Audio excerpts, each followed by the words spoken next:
Hey, I'm Larry Vickers. Welcome to the Larry Vickers podcast, brought to you by Firearms Trainers Association. Now, we got a good friend of mine, a special guest this time, a guy, outstanding guy, one of the best people I know in the industry, Jack Carr, very successful writer whose career has went off like a rocket ship. Thank you, my friend, for joining us. I've known Jack for a number of years. What's that? Awesome. Thank you so much for having me. This is awesome. I love the podcast studio. Everything's looking great. This is amazing. Thank you so much. Appreciate it. Known you for many years. Monty, our buddy Monty LeClaire introduced us. Met you many years ago now. 1911 class, I believe me and Ken taught out in Cali. Right. Fast forward, I'd run into you every year at SHOT Show and we'd talk and whatnot. And then I remember a few years ago, right before you were retiring, I said, so what are you going to do when you get out? And you go, I'm going to write novels. And dude, that blew me away. If you'd have asked me, what do you think I'm going to do? Writing novels would have never even been on my list. And I thought, well, my thing was, I'm sure like a lot of people, well, he'll give it a shot, and this and that and the other. And after a while, I'll probably figure out, well, it's not really going to, it's not going to pay the bills or put food on the table. So I got to do something else. Like a lot of guys in the military do. They I'm going to go down this path. And then they realize, that's not really what I thought it was going to be. So they kind of deviate back to what they're more comfortable with. Obviously with you broke the mold and you have taken off. Your career has been off the chart. How did you ever get around to where this is what you wanted to do? How did that ever come about?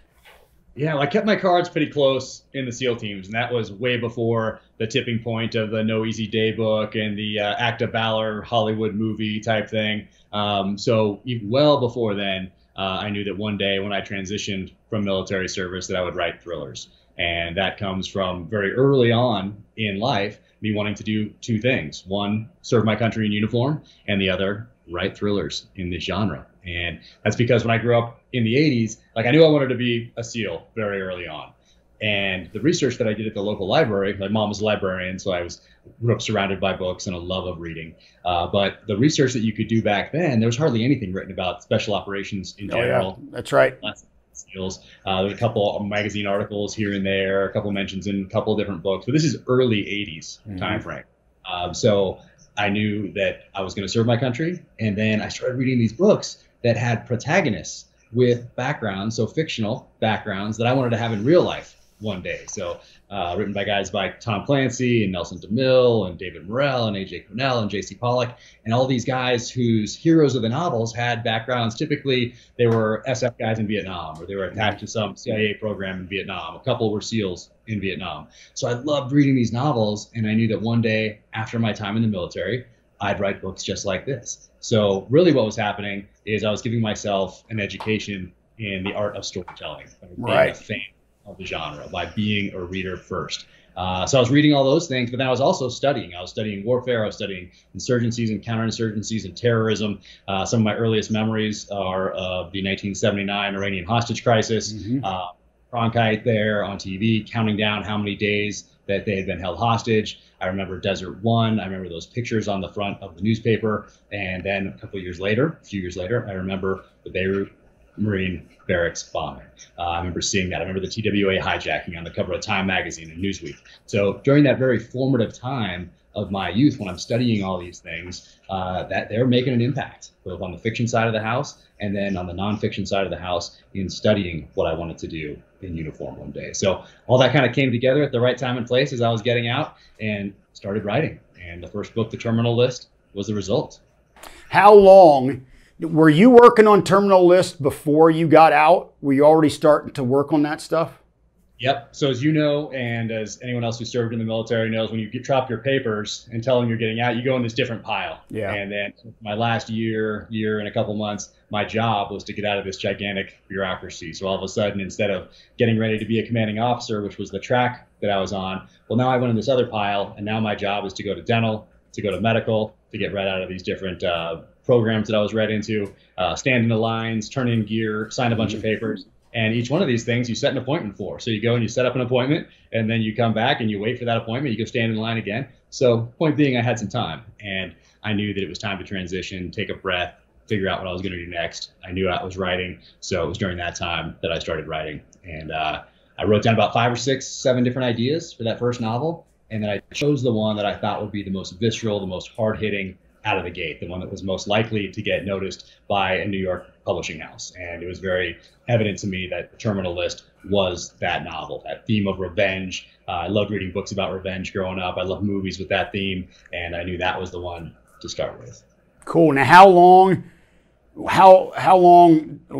far down the chain were you before you got noticed? But in Simon & Schuster is the one that's publishing your books, right? That's right.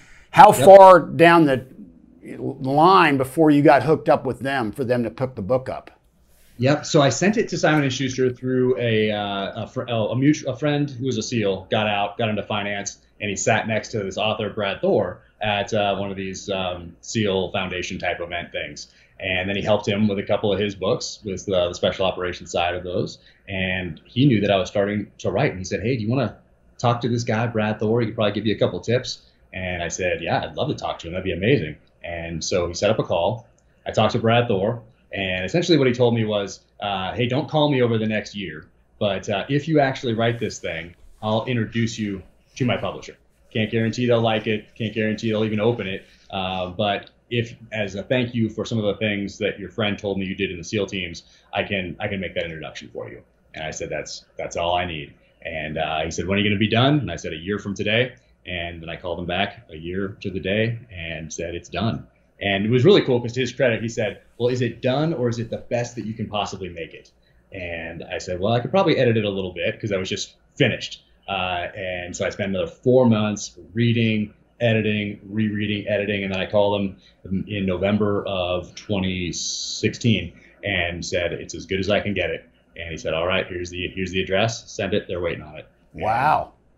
Dropped it in the mail, and next thing you know, a couple of weeks later, I got a call from Simon & Schuster that said they wanted it. So flew out to New York, and I think they wanted to make sure I wasn't a crazy person. So sat down with the editor, publisher, and had a nice 2-hour-long coffee, and she was amazing, Emily Vessler, who did the Vince Flynn books, Brad Thor books, now mine, and had a great conversation. And she said, we want this thing, but you need an agent. And I had no idea I needed an agent. And so she introduced me to 4, and I picked one, and next thing you know, we're off to the races. Wow, cool. Now, I remember talking to you at SHOT Show. It might have even been this last one. The lead time for the books, like you launch one, you're already well on your way to the next one, right? How does that work out? That's right. So the first book that you do on the fiction side of the house, you have to have it done. So that's different than the nonfiction side. So if you're writing a book about your experiences in the military, that's nonfiction. You can get an advance for that. You can sell an idea. You can sell a chapter, an outline. So for fiction, you have to have it completely finished. So your first book takes as long as it takes to get it to where you want it before you show it to somebody else. Typically, that's an agent first, which is not how I did it. But typically, you show it to an agent. You get picked up by that agent, and then they know what imprints of what publishers are looking for what kind of books, and so they can kind of focus their efforts on getting it to the right place.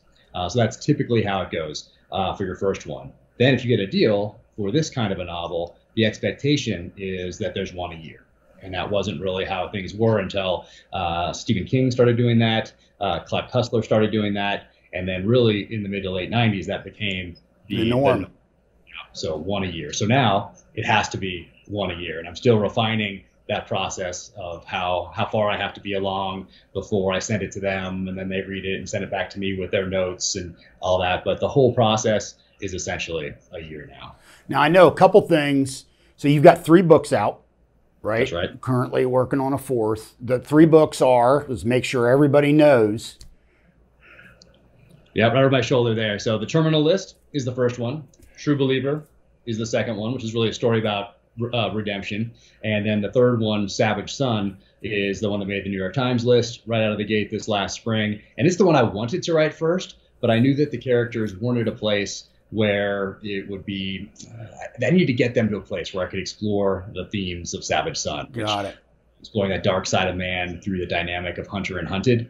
But for the first, I knew they weren't quite there yet. Right. So I had to go with that theme of revenge for the first book, then into the story of redemption and transition for that second one, and then got to explore. Got it. So like prequels in a way. You had to set things up. Yeah, cool. Yeah, I just set it up. Yeah, I wanted to write that third one first, but I just knew it wasn't right, so I went all in on that theme of revenge. And there's a couple different ways to read that one too, especially for people that have been downrange, because it's also about someone who takes the tactics, techniques, procedures of the enemy that work so well against us in Iraq and Afghanistan, and he brings those home to home soil, to this country. And then a little deeper, it's really about a guy who brings those wars to the front doors of people who have been sending young men and women to their deaths now for close to 20 years. Cool. Now, next question. This latest one you got picked up for what, a TV series, or what's the story there? Hey, that's right. So Chris Pratt, he optioned it personally before it even hit shelves for the first novel. And so I got a call from an old SEAL buddy of mine in the fall of 2017. So the book's not out for a few months yet. And he calls me and he says, hey, do you remember me? Because I hadn't talked to him for a few years. And I said, of course, Jared, how's it going? And he says, well, I always wanted to call you and thank you for what you did for me in the SEAL teams. And I was racking my brain. I couldn't really think. And he says, you're the only person that helped me with transition. You brought me into your office. You sat me down, talked about transition. You introduced me to people in the private sector. And I've never forgotten it. And I always wanted to say thank you. And I was like, hey, no problem. How are things going? And he said, well, I heard you wrote a book. And I said, yeah, I have a book coming out in a few months. I have this galley copy, which is like an early edition for reviewers. I can send you if you want to take a look. And he said, yeah, I'd love to check it out, but I'd like to give one to a friend of mine. And I was like, yeah, who's that? No problem. And he says, Chris Pratt. And I said, oh, that's interesting, because as I was writing this novel, I thought of Chris Pratt playing the lead. Awesome.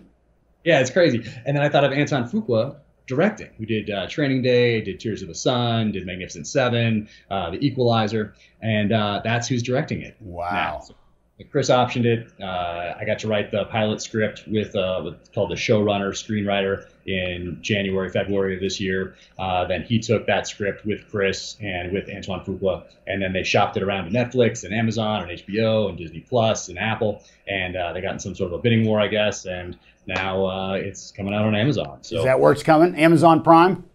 Amazon Prime, yeah, exactly. So depending on COVID and how that affects other people's schedules, we'll see what happens. But Chris is going to start training up soon, and he's fired up to do the firearm stuff, make that look real and authentic, start training with the blade, start rolling jiu-jitsu, get in good shape. So he really wants to keep this raw, authentic, and just like the novel. And that's why I think it stood out to Simon & Schuster, who sees thousands of these things every year. And why it really resonated with readers is because although it is fiction, the emotions that the protagonist feels are things that I felt at some point along the line in Iraq, Afghanistan, attached to a real event. And I just took those emotions and then I applied them to a completely fictional thriller. So Chris wants to keep that raw authenticity and realism, and he's fired up to start training. So now, cool. And they don't know when they're, because I know some people out in LA in the film industry and whatnot, and they're still completely on hold, right, because of COVID. Right. Yeah, because it depends on where you film and then how much money you want to invest in the protocols that are in place to actually film. So I think it's a lot of those protocols make it not cost effective to actually put those in place, and people are just holding. But if you have enough money, maybe like Amazon does, then it's possible. But we'll see what happens come, let's say, I don't know if they start filming in March, April timeframe, what those protocols are, if they've loosened up a little bit. And then you can also go outside of LA, outside of the United States, to do some filming too. So we'll see. We'll see. Yeah. I know exactly what you're talking about. I got a camera guy that used to work with me back in the day, and he's doing stuff out in LA now, and he told me exactly what you said. Anything that's getting done now, they basically have to quarantine everybody, correct? And they've been checked out, make sure everything's good to go, no COVID, and now they're in an isolated environment, completely isolated, doing their filming and doing their work, which is very unusual as it's done normally. Yeah, so we'll see what happens. And everybody's going to continue to adapt and keep their eye on things. But by the time they actually get to that phase of where they would start filming, it'll be very interesting to see if the calls are in place, if there are any regulations. And of course, now you have all these unions also that are involved. So who knows? I don't really ask too many of those types of questions. I'm still just happy to be here in that kind of. So I'm learning a ton. I'm a sponge, and now I'm an executive producer and an advisor on the script. So while I wrote that first one with the screenwriter, for these next 7 that are part of the series, then they send me the scripts. I take my red pen out, go through, circle things that are too Hollywood or morph some things around, send it back. So I get to kind of edit them, which is a cool position to be in. Cool. Now, hey, long career in the SEALs, but I guarantee a lot of people watching this don't really know your background. You started enlisted, right? And then you transitioned to an officer. How did that work? How did that work in your career? Yep. Well, all those things that I read in the 80s and into the early 90s, like Point Man by Patches Watson. Of course, I read Delta Force. I read anything I could possibly read on special operations military, I read.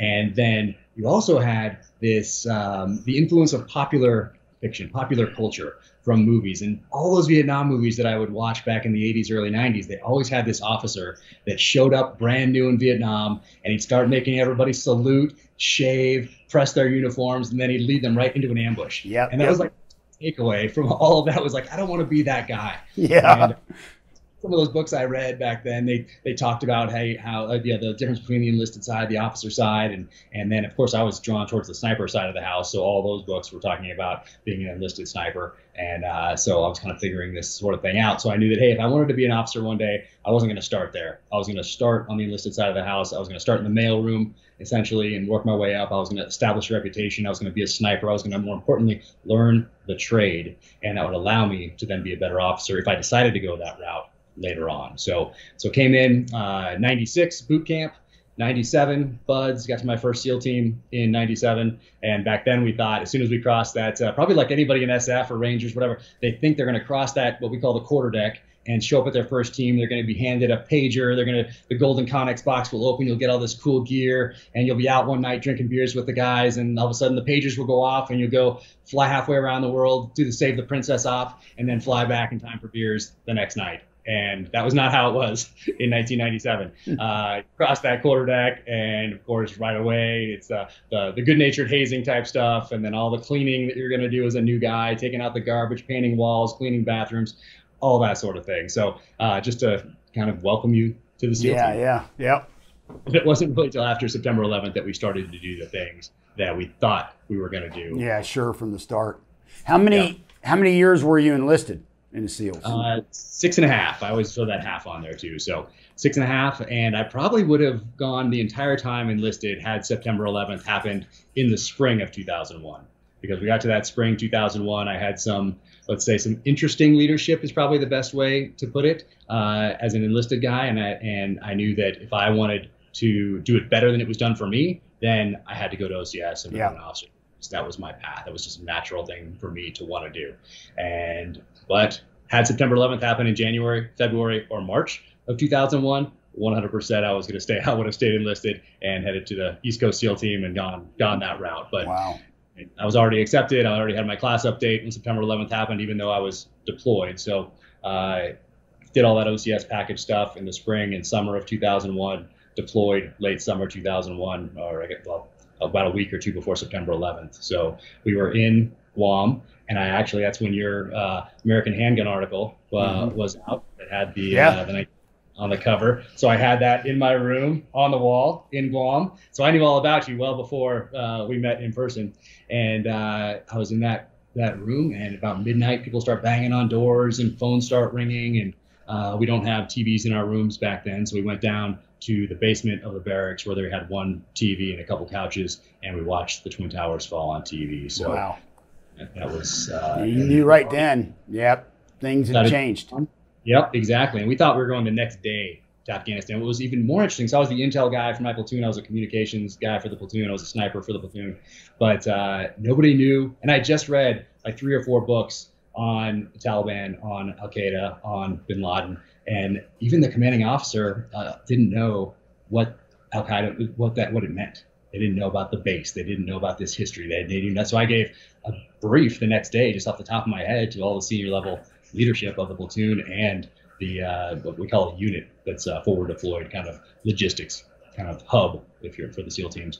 So I did that the next day, and we thought we were going to Afghanistan right away. Of course, it took a little while for people to get organized and figure things.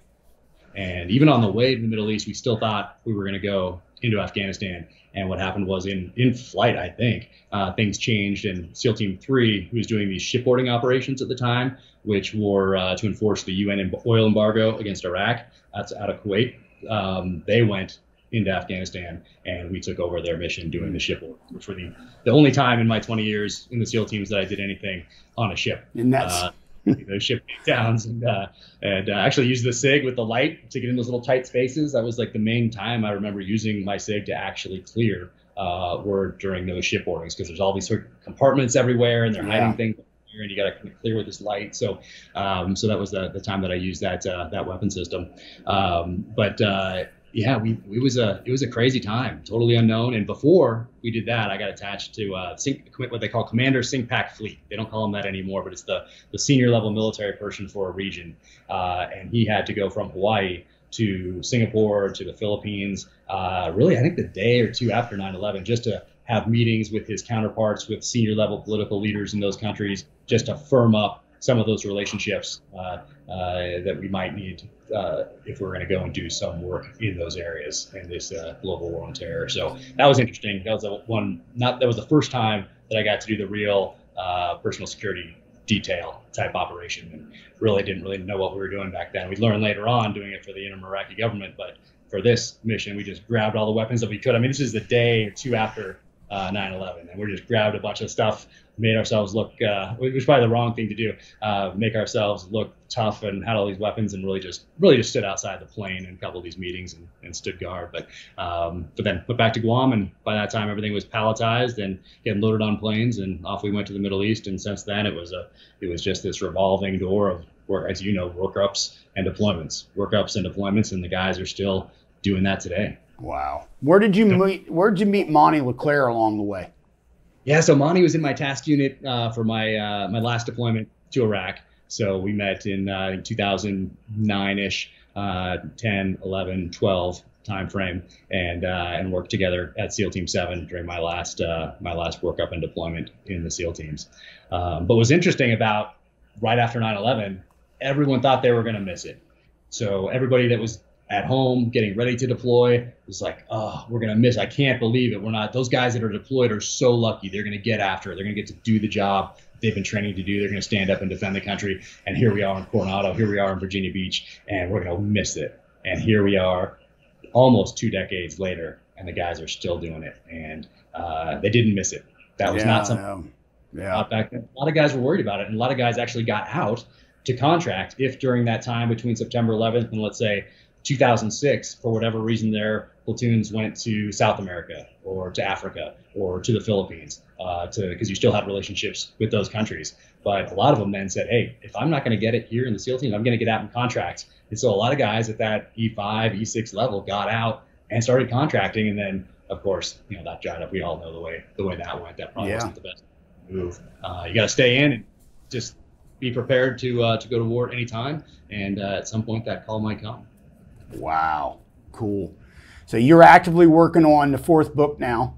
You haven't teased anything about it yet? No title or nothing like that? Nope. I'm teasing it out, and I think later today, and when this goes up, it should already be out there. We'll do the cover reveal, but it's called The Devil's Hand, and really it looks at something that I wanted to explore. I've wanted to explore for a long time in an academic sense, because I lived part of it, and that is the legality, the ethics, and the morality behind targeted assassinations, something that is more closely associated with Israel than it is with us, because it's been a part of the Israeli system essentially from their inception after World War II up to today. And us, of course, we do it, but it's essentially flashpoints here or there. You hear of a drone strike here or there type thing as you're juggling your kids and going about your life. But Israel, it has been a part of that system from day one. And it's just so, they call them eliminations back there. And their Supreme Court has given explicit guidance on what they need to do if they're targeting a specific individual.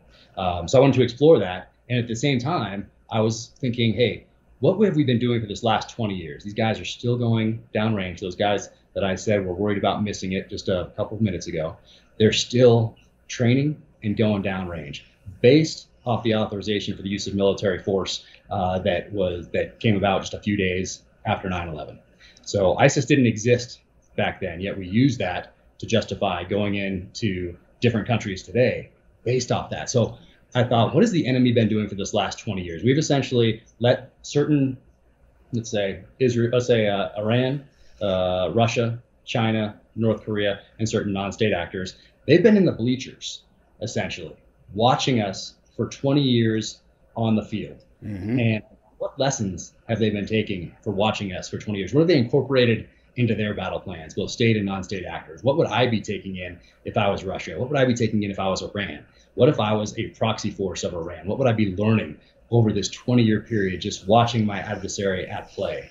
And so I thought, what have they learned? And then how are they applying that to their battle plans? And with our country right now in its current state, how we reacted to COVID, the riots that are going on, how are they seeing us? And how can they use what's happening in this country? And is it the right time? Are we weak enough for them to possibly use a proxy force to attack? So really, it's those lessons learned, kind of red selling it from the outside in based on my experience and my study. And then so both those things, the targeted assassinations and then what the enemy has learned over the last 20 years, I combine those into this fourth novel called The Devil's Hand. Cool. Now, are you carrying on the same characters or some of the same? How's that working? Yep. So James Reese is the protagonist, and he's a former enlisted Navy SEAL sniper. And he is at that stage when the reader meets him in the first novel, The Terminalist. He's at that stage where he's decided that this will be his last deployment to Afghanistan. He's going to get out. He's going to take care of his family. And that's essentially where I was when I got back from my last Iraq deployment and took a breath, looked around, realized I had done everything that I wanted to do in the SEAL teams. My path forward was to be a commanding officer at some point, and really commanding officers these days, although they take credit for a lot, they're back in that tactical operations center. It's the guys that are going out that are hitting these targets, very junior officers that are out there as well. But the commanding officer he's not leading the charge from the front anymore. He's back there allocating assets in the tactical operations center.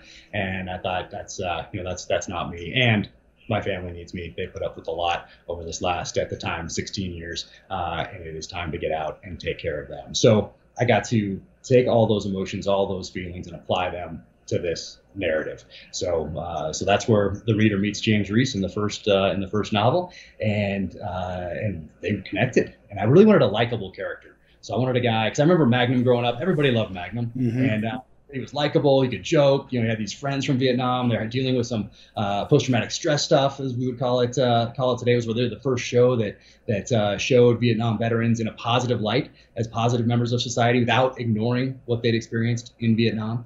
But everybody loved that show, and I thought it was because Tom Selleck did such a good job being a likable character, but he could flip that switch and he could get the job done. And that's what I wanted. I wanted people to connect with someone that they'd want to sit down and have a beer with, have a coffee with. That was relatable because he's going through different transitions like everyone has to do in life, regardless if it's military or not. And so it really resonated with people. So, James Reese is the protagonist and will continue to be for as long as people want to continue reading about him. Good deal. Now, I know you've done some travel to research and develop some stuff. So have you done that on all the books? How does that work in terms of you bringing together some of the stuff you learn on your excursions overseas and in different places? Yeah. So luckily for the first one, I had been to Afghanistan, I'd been to Iraq, I'd been in the military, I'd been a sniper. So all those things and the locations in this country that I use in the novel, I'd been to those places as well. So a lot of it's Southern California, it's LA, it's Florida, it's New York, it's an island off New York called Fisher's Island. So all those places I'd been to. And some of them I went to the end, off this island off New York, and I was there. I walked the route that James Reese walks at the end. I looked at the trees, thought, what time of year is he going to be here? Are these things still? What are they going to be like then? All of that. So I do like to bring the flavor, local flavor, into the pages of my novels, and not just do it at a keyboard, not just research and use Google Earth, although those are very useful tools. For the second one, True Believer, I hadn't been to Mozambique. And that was going to be a very important part of this novel for me. And I took a risk with the second novel because usually if you had something that was successful for the first one, you just want to redo that again because it's so difficult to get something that does well in the genre. But I took a risk because I didn't want to be looked at as, a one-trick pony, and he just took this revenge theme and he dropped it in Africa, or he dropped it in Europe, or he dropped it in China. So I knew the protagonist had to go on a journey. He needed to learn how to live again after the events of the first novel. And I thought, where's a good place to go? Where can you really go off the grid and find purpose, find a mission in life again, which everyone has to do. dealing with any transition, not just military. That's our experience is moving from that into the private sector. But everybody's going to go through a divorce or a death of a loved one, or they're going to change jobs or whatever it might be. So everyone's going to go through transitions, and everyone's going to get knocked down. And they're going to, life is about how you get back up and keep moving forward. So I think that part was relatable. But I needed to bring that local flavor in from Mozambique. So even before I had a deal on the first novel, before I'd even submitted it to Simon & Schuster, I was flying to Mozambique and spent some time on the ground there, working with the local trackers, working with professional hunters, learning about the Chinese influence in the area with illegal and legal mining operations, the poaching side of the house. And that's where I really developed, okay, James Reese, his next mission is going to be taking these old skills and repurposing them in Africa to target poachers. And that's where he's going to learn to live again. And then from there, the story takes off. But I need to get him to that place. I can't just have him all of a sudden be fine after the events of the first book. I have to get him to this place where he finds that next purpose in life. So went to Mozambique, got to do that. And then before that second book came out, I went back to Africa and went down to South Africa and helped train up an anti-poaching unit down there that's focused primarily on preserving, protecting some of the last rhino on Earth. So, and these guys had fascinating backgrounds. They were older, so they caught the tail end of the bush wars, and they grew up tracking animals, hunting animals to provide for their family, provide for their village. So they had these amazing skills from that. And then from the bush wars, they got the man tracking from that, and it was incredible to talk to them about that sort of thing. But after the Bush Wars had died out in the early to mid 90s, now South Africa has all these people coming back that don't have jobs, but what they do have is a lot of combat experience. And so they got back, and the government said, okay, we need to figure something out, something we can offer these guys to continue them down this path that provides for their family. And really, they brought them into the National Police Force to do what we would look at as CSI, so crime scene investigation. So they took really the psychology of tracking in the bush, brought that to an urban environment, got really into the psychology of tracking, not just following drops of blood in an urban environment, but getting into the mind of their prey, of that suspect. Where's he going to go next? Who does he know? What we call establishing a pattern of life on him to then pluck him out and give him a little interview. So they took then they aged out of that. So now they've been brought into these different anti-poaching units, some run by the government, but a lot private. And they brought into these units, and the one I went to was a private unit, privately funded, and they got to take all that lifetime's worth of experience and apply it to protecting rhino. So they transitioned over from some other weapon systems, and we're now using the Glock and an M4. So I got to go over some stuff with them on that, some vehicle interdiction type stuff, and I learned a ton really from them about man tracking and the psychology of man tracking. So I learned a lot more from them than they did from me, but I got to take all that and weave that into that second and the third novel as well. Now, didn't you go somewhere else for the third novel? I did. I went to Kamchatka, Russia. So once again, I knew, all right, I haven't been to Kamchatka. I've read a ton about it. I've always wanted to go. This is where the big final chapters of Savage Sun take place. So I got to get over there. So I did. And there's 1 month a year you can fly to Kamchatka, Russia. So for those who don't know, it's just south of Siberia, far eastern side of Russia. And there's 1 month a year you can get there from Alaska. And you can fly some Russian airline, and they fly 1 day a week to Alaska, back, and then another week to Alaska, back. So you get 4 shots. So you're either staying there for 1 week, 2 weeks, 3 weeks, or 4 weeks. Or if you miss it, then you're going all the way back through Moscow, all the way across Siberia, which is a crazy flight to get essentially all the way back around the world if you're coming from near the west coast of the United States. Or it's like an hour and a half flight from Anchorage.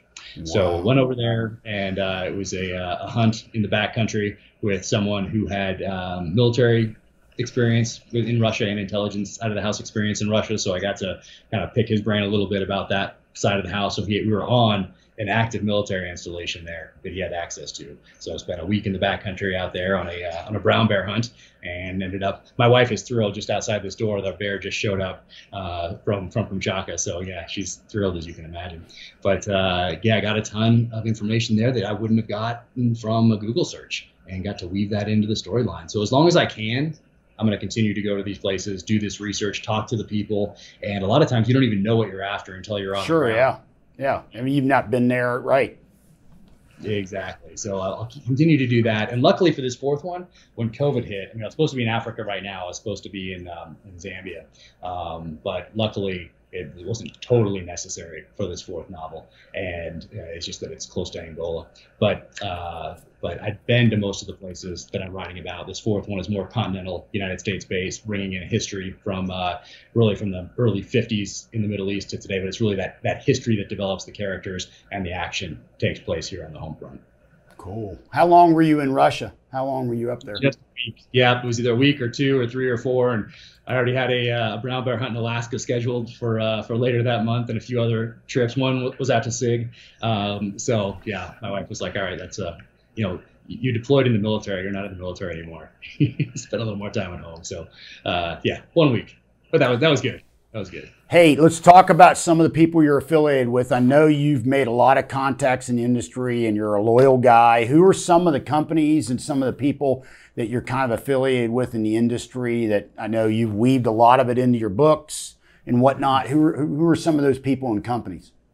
Yeah, so it was very natural for me to weave gear into the novels, for me to talk about it now on these social media platforms, because I've been a gear guy my entire life, well before my time in the military. I was always looking at, hey, how can I go farther or faster into the backcountry? I was just always drawn to gear for whatever reason. It's very natural. So when I got to the SEAL teams, I got to take that to a whole nother level and take some of what I'd learned before. Because when I got to the SEAL teams, I was shocked at how little they knew about operating in the backcountry specifically.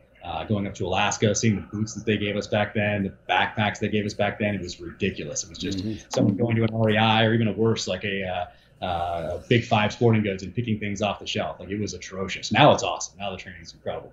But back then, not so much. So I've always been a gear guy and continue to be outside the military as well. So as I started writing, just like you, when I see somebody and I see, okay, look at shoes they're wearing. Okay, look at that belt. How are they carrying that 1911? Or what other pistol are they carrying? What's that symbol on their hat? What glasses do they have? Like, it tells a story about them. And so I wanted to take that, because when I see someone and I learn a lot about them just by looking at their gear, well, I tell a story about a character as well by what they're wearing. So it was very natural for me to weave those things into the novel to tell a story about those people. Like, it's different if you drive a Porsche or if you drive a 1988 Land Cruiser. Like, it tells you something different about what that person is interested in. So I use those things as character development tools. So SIG has been fantastic. I mean, I love SIG because I carried one for so long. For the whole time that I was in the military, it was the 226 was my primary sidearm.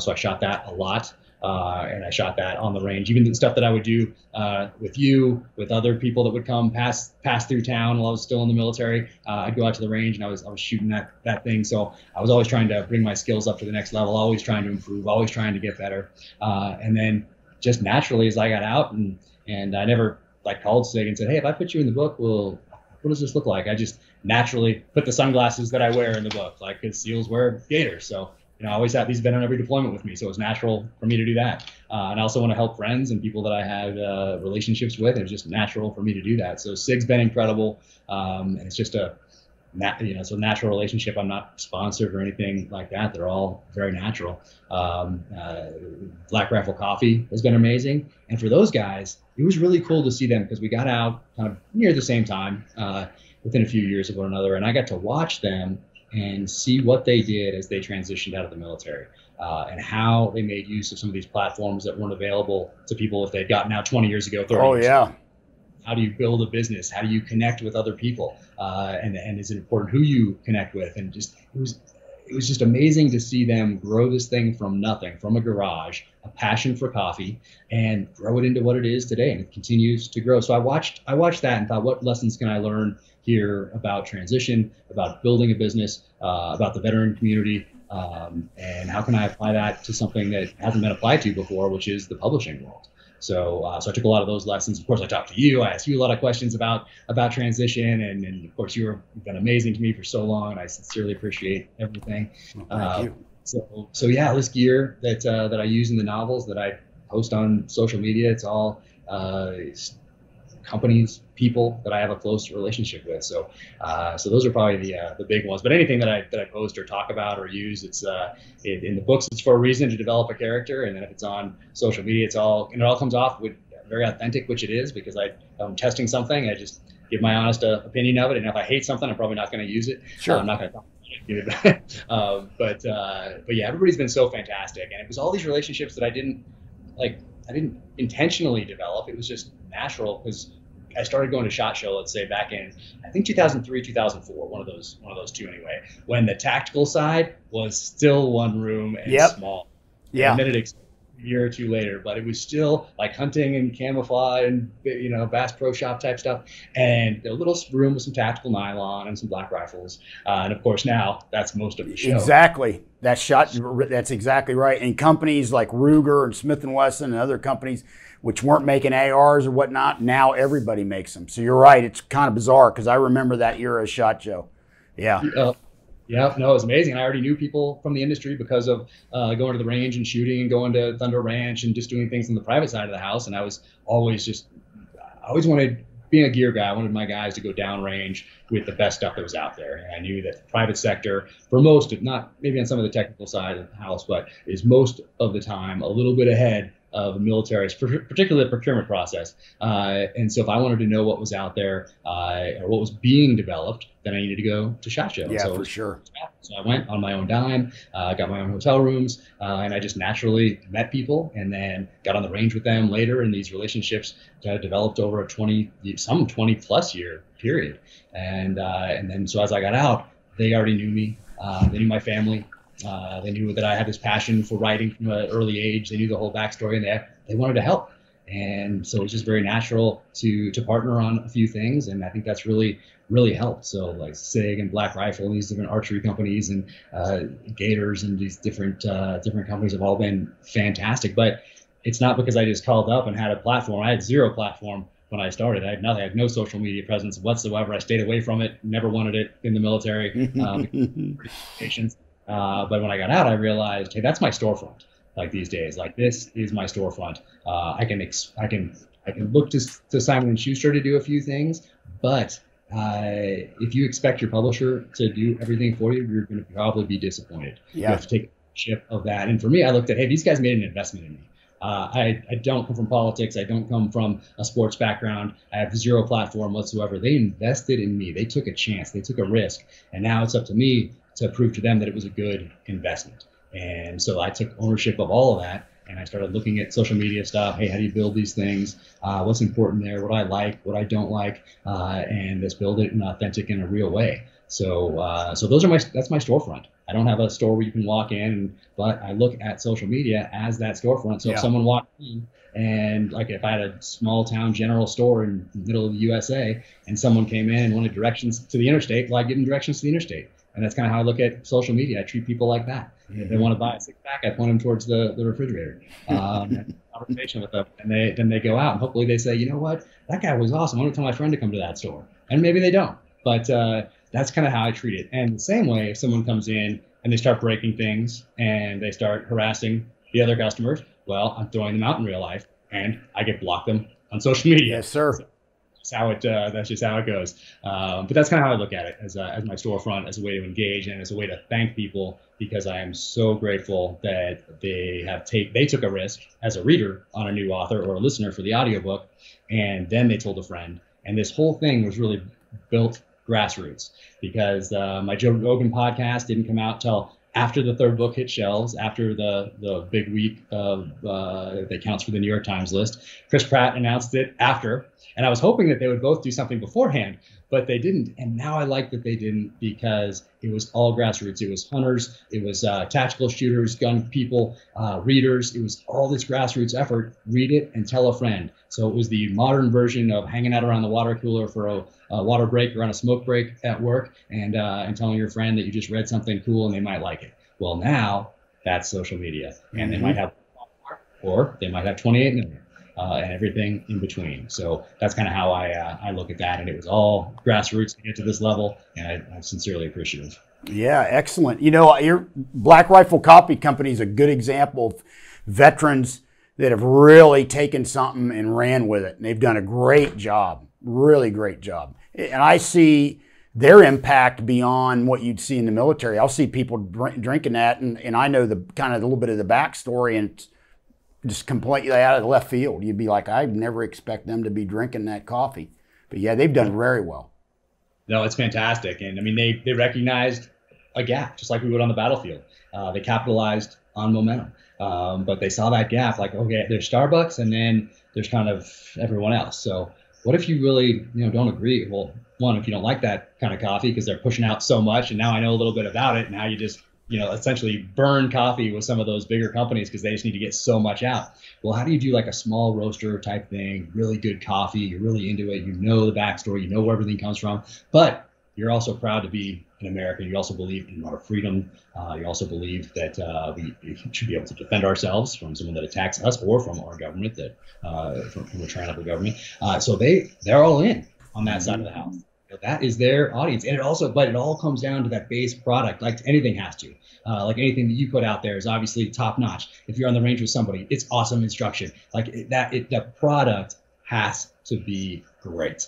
Just like with the books, like everything else supports that, but the book has to be fantastic. So for them, their coffee, that product, that has to be top notch, and then everything else supports falls into place. Yep, and they've done like you said, they've done so much for the veteran community. They've done so much. I forget how many veterans that they actually employ, and of course, it's not just that employment. It is what those people can then do with that experience if they move forward. They can either stay with Black Rifle for so long, or they can get out and do something on their own. So they've just done a fantastic job across the board.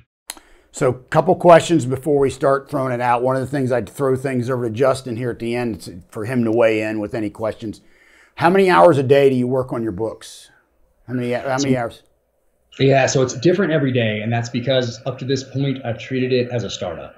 And that means that I had to be very flexible. I had to adapt. If something like this comes up, I said, oh, it's yes. And obviously for you, it's yes anytime. But I had to say yes to all these different emerging opportunities because you never know where one's going to lead or who's going to listen to one that's going to lead to something else. So it's been a garage startup, essentially. And that means that I have been at a full-on sprint for the last few years, and I've been pivoting, adapting constantly. So I'll go for a full day of writing from 6 in the morning to 10 at night when I need to. Or I'll do not anything. Like today, I haven't written yet today because I was doing some prep this morning for an interview later tonight. I have to drive down to Salt Lake for it, and it's a big one. So anyway, today will probably not be any writing. I wrote an op-ed today that deals with the hypocrisy behind these government officials who have 24/7 armed, taxpayer-funded security details who also want to take our firearms and the hypocrisy of that. So I wrote that yesterday evening and editing it this morning, and I'll do that a little bit this afternoon. So today will probably be no writing. But then tomorrow morning, and once again, with juggling kids and those schedules, I'll get 3, 4, 5, 6 hours in probably tomorrow. But at this stage, now that I'm at this stage, I feel that it's time to kind of take a breath and put some more processes in place that allows me to be more effective and efficient with my time rather than just pivoting and running. Yeah, 100 mile an hour. Yep, exactly, and have a schedule and have a writing time. And if an interview or something doesn't fit within that writing time, then it's a no, and we just reschedule it for another time. So I'm getting to that stage and but I've been so programmed to sprint so hard for so long and to be so adaptable and so flexible that it's hard to make that transition. But I'm doing that, and that's kind of where I'm going to be here in the next. As I move into the fall, it's time to put some of those processes in place, I think. So, and when does your next book drop? Or do you have that time frame nailed down or no? Yep, April 13th of 2021.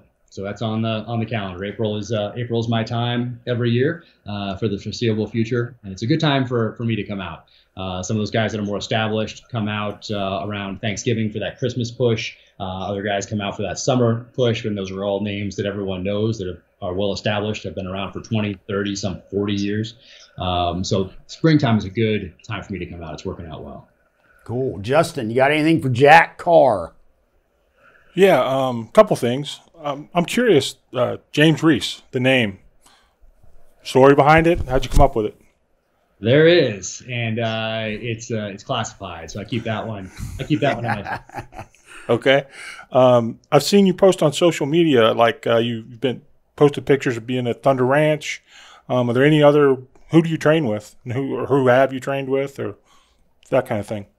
Yeah, so I was lucky in that before I went in the military, I wanted to train myself up. And this is before internet time. So if you're looking for a martial arts studio, you went to an actual phone book, and you went through and you looked through there. And so I was very lucky that I got into martial arts very early, because I realized, hey, what do I need to be good at here? Well, I need to be good at fighting. Okay. Where I grew up, I shot, I went to the range with my dad, that sort of thing. But it wasn't like tactical training. It was going out and just shooting some cans type deal. But I realized, hey, I need to learn how to fight. I don't know how to fight. So boxing, and then Brazilian Jiu-Jitsu, early 90s. Like, I was early on board, but I was just in tune with that community, with that martial art type community, with Jeet Kune Do and Filipino martial arts and that blade work, all that sort of thing. And then naturally, when I got to about 18, I realized, okay, now I can start making some of my own decisions here, and I need to look into I need to learn how to shoot. Like, I've shot some cans, but I need to learn who's out there that can teach me how to shoot. Oh, there's this place called Thunder Ranch. Oh, that's pretty cool, in Texas. And this guy, Clint Smith, used to work at Gunsight. Oh my, Jeff Cooper, I've read those books. They were all like aspirational type things for a kid, though. Like, you read about them in Guns and Ammo, you read about them in these magazines, but you couldn't go there. Maybe someday, but so I tracked down a former Special Forces guy, he was part of something called Project Delta in Vietnam, and just an amazing guy, sniper. And I got out, worked for LAPD, and then went to work for some other government agencies. But he was amazing, and he had a friend also who had that same background, not the police background, but the SF background, for 20 plus years in Special Forces. So I got hooked up with these guys, and they taught me how to shoot. One of them had a shooting school, and the other one was just his friend who was retired and kind of took me under his wing. We rented cars. He taught me how to do bootleg turns and all that sort of thing. Taught me how to shoot. Taught me things that you weren't going to learn in the military, about really working a shotgun, working an 870, working a wheel gun, working a revolver. And when I did get to the SEAL teams, we actually did have revolvers for my first couple of years. The 686 is coming up over the beach. Some of the auto loading weapon systems didn't really operate very well when you got a bunch of sand and water and dirt and all that stuff in there, as you do when you get tumbled in the surf zone. So typically that Smith & Wesson 686 would work. So we did have a little bit of that. But these guys taught me how to do that. We got locks, taught me how to pick locks. I mean, it was amazing. It was a dream come true. And this was all prior to getting into the military. So I owe those guys so much, but more than just the skills, more than just how to shoot, they taught me how to think logically. And up to that point, I've been kind of like self-educated as far as logic goes. But they really taught me how to think logically. Taught me a lot about Vietnam, a lot about our freedom. Like, they put things in perspective for me, and I will forever be indebted to them for that, because it comes across in my novels. It's a big part of who I am and have been since I met those guys. And really, up until that point, I was like searching. And I knew there was something out there. I knew there was this logic thing. I knew I was connected to my country because just because that was just natural. And my grandfather was killed in World War II. He was a Corsair pilot, killed off Okinawa in 1945. So I grew up with his medals and pictures of him with his squadron and his plane and the silk maps they gave aviators back then and all that stuff. And so I was always just hungry for knowledge. And that continued into the SEAL teams. So while I was in, then I would go out and I'd track down people who were experts in their field and want to learn from them. And when I got to a point where I could influence who we trained with, well, I wanted to bring in people from outside our silo, because we'd go to Mid-South Institute of Self-Defense. It was awesome down there, running through those houses, fantastic. But we didn't really send guys outside of that too often. And I wanted to know, hey, what are the guys at Larry's old command doing? Like, what are the SF guys doing? What are the Rangers doing? What are the guys just in the private sector doing? They've got people with SWAT backgrounds, police backgrounds, or private citizens who are training and are carrying every day in a regular work environment. What can I learn from them?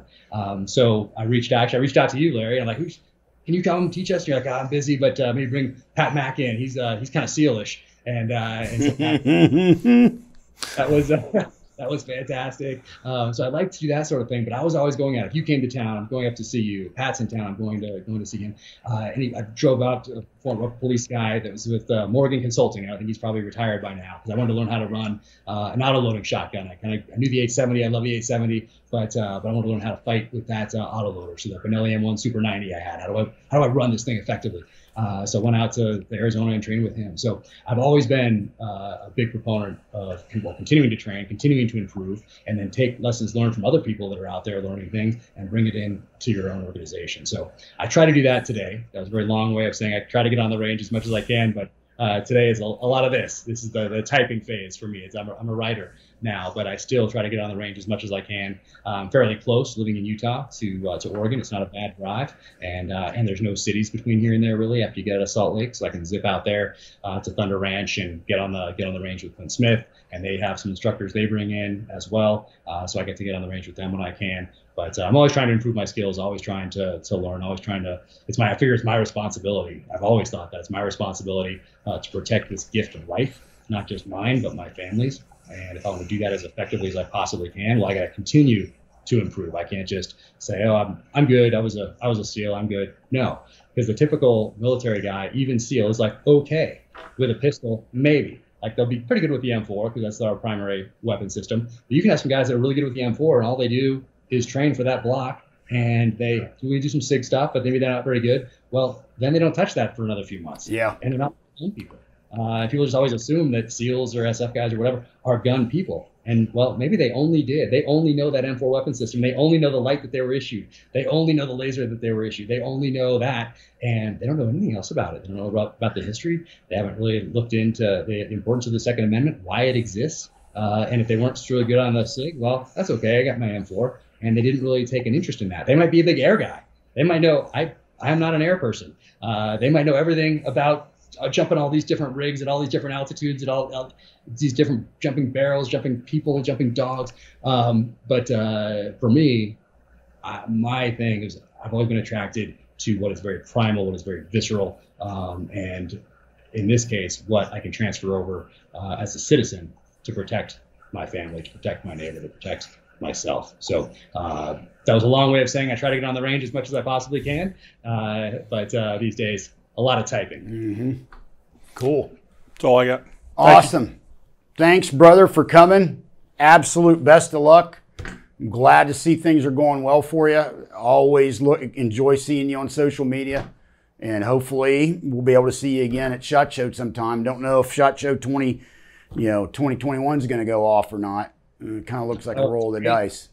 I mean, imagine last year we thought, hey, I'll see you for sure next year at SHOT if I don't see it. And now we're talking, and even in this last spring when COVID first hit, we're like, we'll be good by summer, for sure by fall. And now we're talking about SHOT Show, maybe not going. It's a crazy time for sure. But no, thank you so much for everything. And people can see over my shoulder here, other shoulder, just opposite. Those are all my Vickers guides. You can see that. Thank you. Those things they're so close because one, they're awesome. And two, I haul these things out all the time as I'm writing the weapons-specific chapters in my novels. So I don't want to mess something up. So first I go there, and then if I'm a little confused about something or I have a question, then I'm emailing or texting Larry. And so, hey, thank you so much for doing this. You're welcome. For your mentorship, and for always being there. It means more to me than I can possibly express. Well, thank you, brother. I greatly appreciate it, and just wish you the absolute best. Thanks so much. Hopefully we'll get on the range here together soon. Yeah. All right, brother. We'll catch you later. Take care. Hey, I hope you enjoyed it. That's my buddy Jack Carr. Great dude. One of the best people I've ever met in the firearms industry. I absolutely think the world of the guy. I hope you enjoyed it. Make sure you check out his books. This is a guy that is on the rise. This is a star rising. Jack Carr. Great dude. Have a good one. We'll see you next time right back here. LAV out.